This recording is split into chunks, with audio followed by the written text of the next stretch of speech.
महाराष्ट्रातील शेतकऱ्यांची किसान सन्मान निधी नावानं SMS व्हॉट्सअपद्वारे फसवणूक होतीये। शेतकऱ्यांनी उत्सुकतेनं लिंकवर क्लिक केलं तर त्यांचं बँक खातं रित झालंय।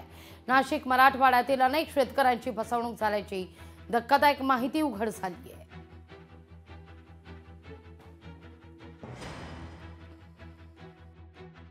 मालेगाव तालुक्यात PM किसानचे जवळपास 54,000 पात्र लाभार्थी आहेत आणि ह्या लाभार्थ्यांना मोबाईलवर किंवा SMS द्वारे PM किसान नावानं APK फाईल्स ज्या आहेत त्या आता बऱ्याच ठिकाणी शेअर होत आहेत आणि यामधून शेतकऱ्यांची फसवणूक होण्याची शक्यता नाकारता येत नाही। महाराष्ट्रामध्ये काही ठिकाणी ही फसवणूक झालेली आहे, कारण PM किसानची संपूर्ण रक्कम ही जी आहे तर आधार लिंक बँक खात्यावर जी आहे तर ती वितरित होत असते।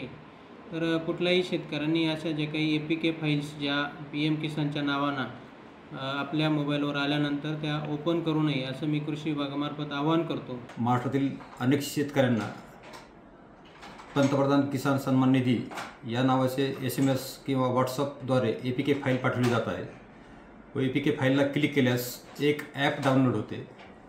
त्यानंतर सदर ॲपमध्ये किसान सन्मान निधीचा लाभ मिळण्यासाठी एक फॉर्म ओपन होतो। सदर फॉर्ममध्ये शेतकऱ्याची प्राथमिक माहिती भरली जाते।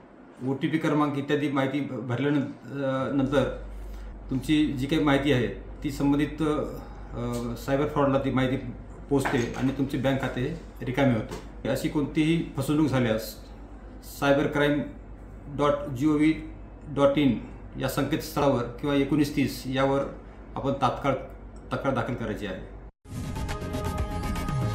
लोकशाही मराठी ऐका, पहा, जागरूक रहा।